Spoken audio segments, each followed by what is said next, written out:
Welcome to another episode of Conservations. It's a conversation about conservation, and myself, Paul Webster, we love to cast an eye around the world, around our own backyards, at the efforts to conserve planet Earth. And there's so many amazing people doing that. We intend to bring you a lot of them through the weeks and months. We've been doing it for about 5 years now. Paul Webster, g'day. Yep. Good to see you. Is it 5 years? Mate, it's great to be back in. Freezing this morning. Yeah. Where you live, it was about what? 7.7 degrees at 7 minutes past 7. I thought it was quite ominous. Yeah, that's too cold. And also today, we've got a special co-host with us, and it's Abbi Scott, a PhD candidate from the College of Science and Engineering and the Centre for Tropical Water and Aquatic Ecosystem Research at James Cook University. Abbi Scott, welcome aboard. Thanks for having me. No, great to have you in, and we'll talk about some of your awesome research and the fact that you were at the AMSA concert, which was what, the Australian Marine... Fill in the bit. Australian Marine Science Association conference in Perth last week. Yeah. That's right. I saw you on Twitter sending it just felt like all of the researchers there presenting marine research. We would have been in heaven, Paul. I know. Yeah, fantastic, isn't it? Yeah, you guys missed out. It was an awesome conference. Lots of different research being presented, lots of great keynote speakers, lots of scientists to talk to too. So. And it's scientists learning off scientists too, right? That's kind exactly of what right. you are, and you were.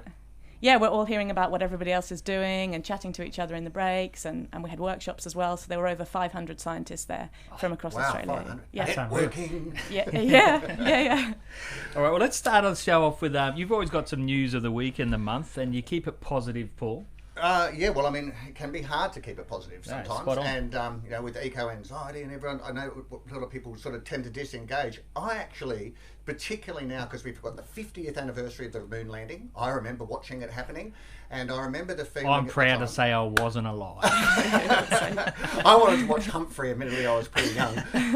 But at the time, we were embroiled in the Vietnam War. And so it was America's achievement. They planted their flag. But it wasn't. It was mankind's achievement. I really sensed that when I was even that young, that this was a thing for the whole of mankind, doing the impossible.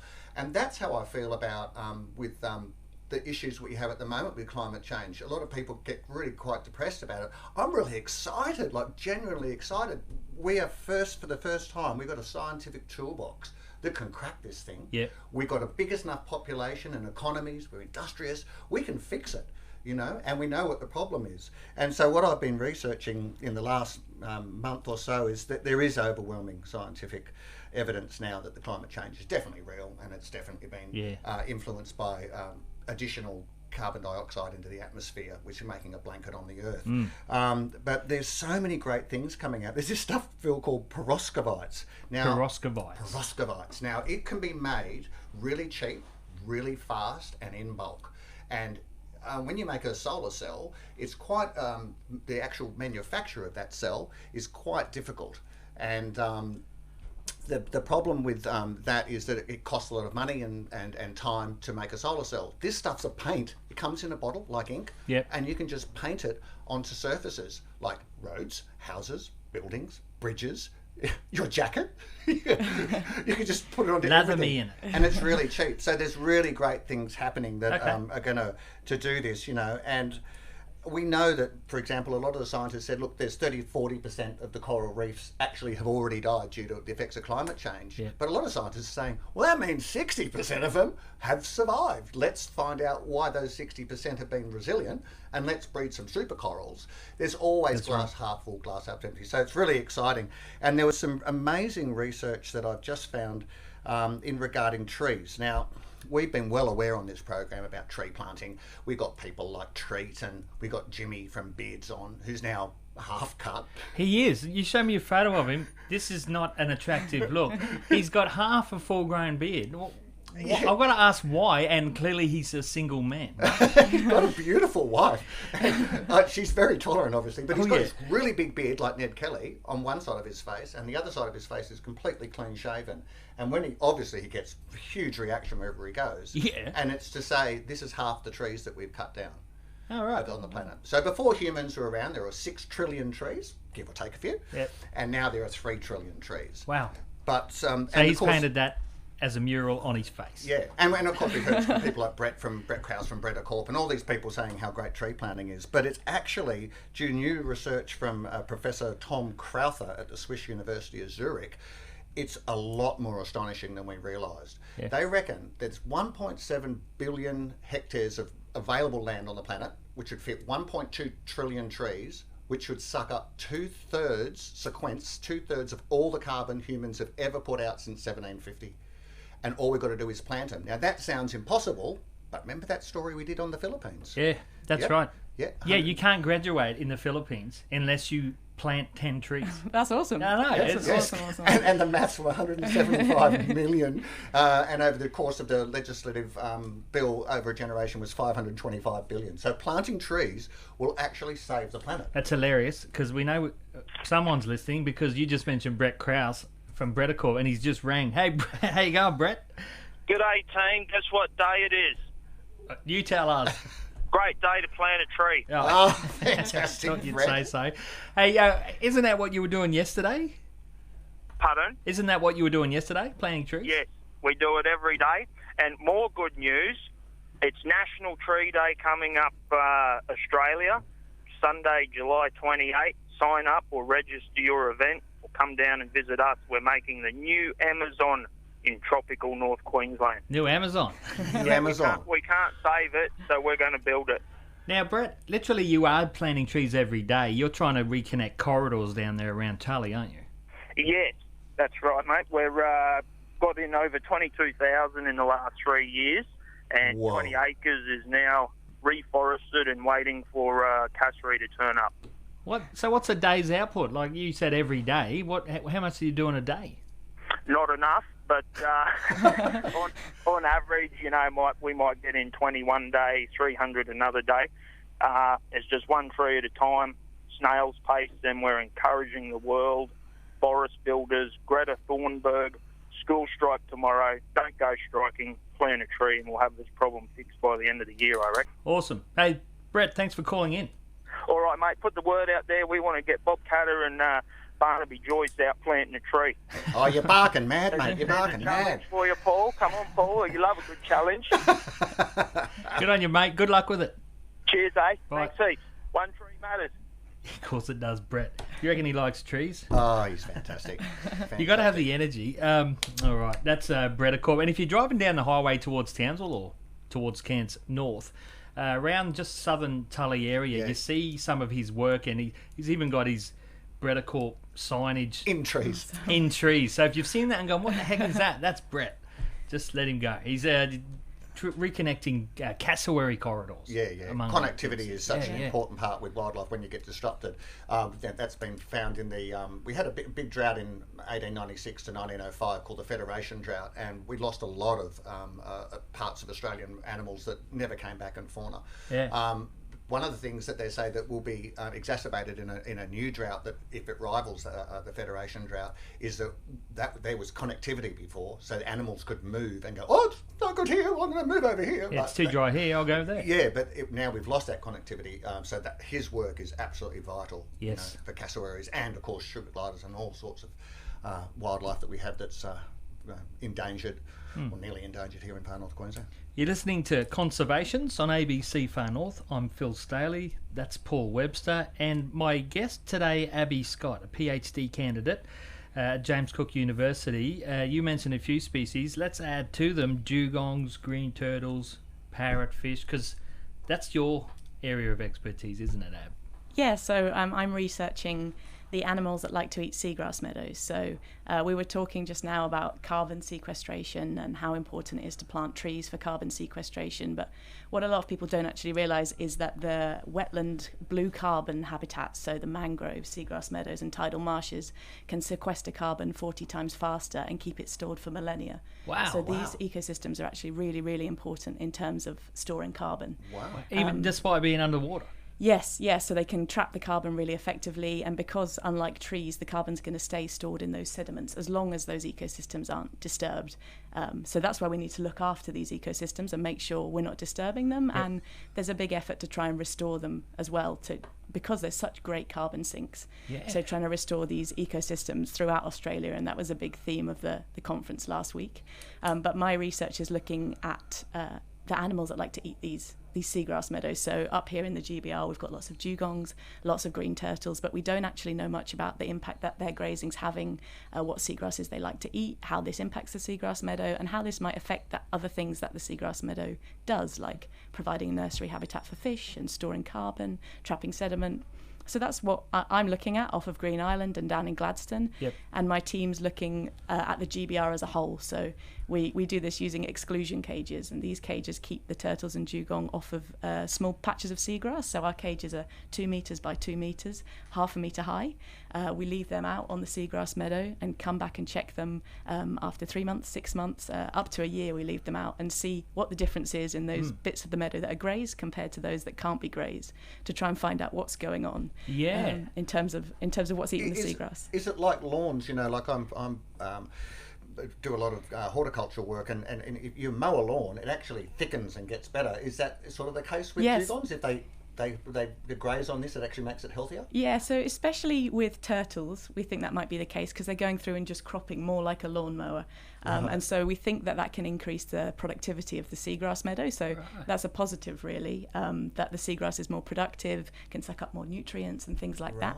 With dugongs, they form these feeding trails through the meadow. So you can actually see them if the tide goes out and you fly a helicopter over a seagrass meadow, which is what we do, and take pictures of the meadow. You can map where the dugongs have been feeding because they leave these kind of little almost like a hoover mark through. Because they just come in like a hoover, don't they? Yeah. Half of it's sand that they use. Yeah. So they can kind of take the roots and the seagrass matter that's below the surface of the sediment. So there's a lot of work looking at how the seagrass can recover from that. But we could be seeing the same thing in that it's making the meadow more productive in general. What an interesting challenge then, to have healthy seagrass meadows, which therefore means healthy populations of dugongs, but the dugong's eating it. It's almost like you wish they didn't, but well, no, not at all, because we love the turtles and dugong, and I think this research is more about looking at the seagrass herbivore system as a whole, right? So, people are looking at populations of dugong and turtles, and we're out monitoring seagrass meadows, but to actually understand how these two work together. So when you're looking at a piece of seagrass, you might say, oh, okay, well, it doesn't look that healthy, but then you might think, oh no, actually, that's a grazed meadow, and that's providing a really important food source for these, and it might just be looking short because a turtle's been in and eaten it. Okay. But we need to understand how that's operating to make sure there's enough seagrass for the turtles and dugong, and make sure that the seagrass is doing well as well. And we've got really, really large areas of seagrass meadows in the Great Barrier Reef. So we've actually got a larger area of seagrass than we do of coral in the Great Barrier Reef. Large, what would it mean by large? And where is it? Where is it? Can we go and visit the dugong? Well, if you walk down to the Esplanade and look off of that, there's seagrass meadows just off of there. Okay. Go to Green Island, it's surrounded by seagrass meadows. I don't know if you've ever been there. Yeah, absolutely. And so then a lot more of the seagrass that we didn't know that existed is in the deep sea, so in the deeper Great Barrier Reef. So in the GBR, the seagrass can grow down to 60 metres because the light quality here is so good. So seagrass is a plant, so obviously needs light to photosynthesize. Yep. But because the water quality here is really good, there's a lot of seagrass in the deeper areas of the Great Barrier Reef that we know less about. So we've got a good idea of where it is and where we think it is based on modelling, but we don't know, are the dugongs eating this seagrass? Are the turtles I was going to ask that. How deep do they go? Yeah. The dugong go. Walruses go a long way down. But and obviously, because we're talking about the coastlines, the threats to that is obviously, with ports and industrialisation can be have a devastating impact on our coastline, can't they? They can do, yeah. So our team's been doing a lot of monitoring, especially in port areas, looking at seagrasses and looking at these while things like dredging are taking place. And we've developed some light thresholds. So if there is some kind of activity that's taking place, we can look at if the light levels are decreasing. Yep. And that means that if there's some kind of development taking place, they can stop if it's going to go below a level that will harm the seagrass. So with more research, we're developing more of these kind of tools to be able to manage development and industry along with marine habitats. Oh, excellent. So Abbi, Scott, I do recall, I think it was a Cyclone Larry or Yazi, particularly around the Cardwell area. destroyed seagrass? Because Yes. there was a real concern from the Gilligan Rangers about the health of turtles and dugongs. How much of a threat is a cyclone to this, and what's the process of recovery like? So cyclones are a huge threat. So if you think about off of Cairns, the cyclones that we've had are what's destroyed the seagrass meadows from kind of 2010, that and extreme weather events. So we've, in our monitoring, we've seen a massive decline in the seagrass meadows just off the Esplanade after those cyclones and weather events really starting in 2010. But what we've also seen now is a lot of recovery. Okay. So seagrasses are flowering plants, so they produce seeds. And that means that they can have a seed bank that's sitting underneath the sediment and ready to germinate as soon as the conditions are right. They can also recover quite well from propagules or any bits of seagrass that wash in or any small patches that are left. So they can bounce back from these kind of events, but it does take time. And we're only really just starting to see in the last few years the seagrass meadows going back to almost the levels that they were pre-cyclones and pre-weather events. So I guess with climate change, if we're looking at these weather events getting more frequent, that's one of the big threats to seagrass meadows. Wow. But they can bounce back. So I guess then your research would explore if we have more cyclones and it eliminates it, that puts at threat dugongs and green turtles and parrotfish and anything that eats. Yes, I mean, I guess that would be the kind of implications of my research, but it's something that we already know. After we've seen these large areas of seagrass loss, we already know that the dugongs and turtles have suffered. Yep. So I guess it's a question of where the seagrass meadows are and if they can use different seagrass meadows or how localised that impact is. Oh, fascinating. My guest you're listening to is Abbi Scott, PhD candidate at, you must have a huge business card, College of Science and Engineering, Centre for Tropical Water and Aquatic Ecosystem Research. Yeah, we shortened that one to Tropwater. Tropwater, that's easy at JCU. And I follow you on Twitter and a lot of research scientists, and a lot of them say, I've gone for a PhD, what was I thinking? I can't imagine how much work it is, late nights, early mornings. Anyway, good luck with it. I'm sure you'll. Thank you very much. Thank you. Abbi Scott there, and you'll be hearing more from Abbi Scott. Paul Webster, you want to take us through some more happenings around the traps? Well, there's so much happening. We were just talking before regarding how positive the future is. And my cousin in England runs this really big firm, protecting brands of companies. He's saying that the almost half of all professionally managed money here in Australia is now classed as responsible investment. And this is a meteoric rise in the sector. It's $1 trillion now. People are going in because companies and people who want to invest, super funds and stuff, want to invest in something that's ethical, not just environmentally, but protecting workers' rights and other things like that. And that's become a more popular thing. That's great to hear from big business. Yeah, well, I think globally it's 2.2 trillion just in the last year. But the great thing about it is that why it soared and had such a meteoric rise wasn't just because we all got really moral about it and went, we'll start feeling bad about it. Yeah. It's numbers. It was 12.39% return over the last 3 years compared to 8.34% in the last 5 years over the ASX and S&P 300 index shares. Right. So it was better to invest in ethical and responsible investment than it was to just go for the money. The money's actually in that. So that was really, really exciting. And I think industry leading the way. I was just talking to Charlie McKillop before the show about that, and we're saying industry is going to lead the way in so many fields where it's just better to do that. And another example of that was hydrogen chains. Hydrogen trains. Get it out. Trains? Is that what you were trying to say? That was terrible, wasn't it? Hydrogen trains. So when you don't have a large volume of commuters going from A to B, to electrify a part of that rail line is quite expensive. Yep. And in Australia, as a classic example, we use diesel trains, and they're great, they're strong and they're powerful, but they're very dirty. A diesel train. But then now we can make trains that run on hydrogen, and they've got them now in Germany, and they think in Britain they'll have them all over the network, and it's just a better way than just having electric, because hydrogen can be made from renewable energy, because you just have to put some electrodes in different liquids and bingo, you've made yourself hydrogen. Hydrogen trains. And they just give off steam and water, steam, so there's no emission from hydrogen. Almost out of time. Any last thoughts? Well, everyone should be optimistic. That's what I my get that vibe. You're feeling optimistic I today. do. I just feel so optimistic. There is so much good stuff happening, isn't there? Yeah, there definitely is. Yeah, you know, we've got the smarts, and I want to say that again. We've finally got a scientific toolbox that's big enough to crack this thing. Don't call Abbi that. That's an appalling thing to say. Our guest, Abbi Scott, the scientific toolbox. Yeah. We've got the great minds. joking. We have great minds. We have really the right attitude. We've got the right resources. It's the perfect time for humanity to face this problem that we have, and we can do it with jobs and growth. And funnily enough, we also don't have a choice to do it. But Paul, thanks for dropping by again. It's always great. My pleasure, Phil. Abbi Scott, it's been brilliant to hear about your research, and good luck with your PhD. Thank you for having me. Oh, my pleasure. Abbi Scott there and Paul Webster. We will be back with another episode of Conservations in 2 weeks' time. It's show day holiday for tomorrow for the Cairns region, so that means me as well. You'll catch me again on Monday. Be safe. It's 11 o'clock. It's show day holiday. There we go.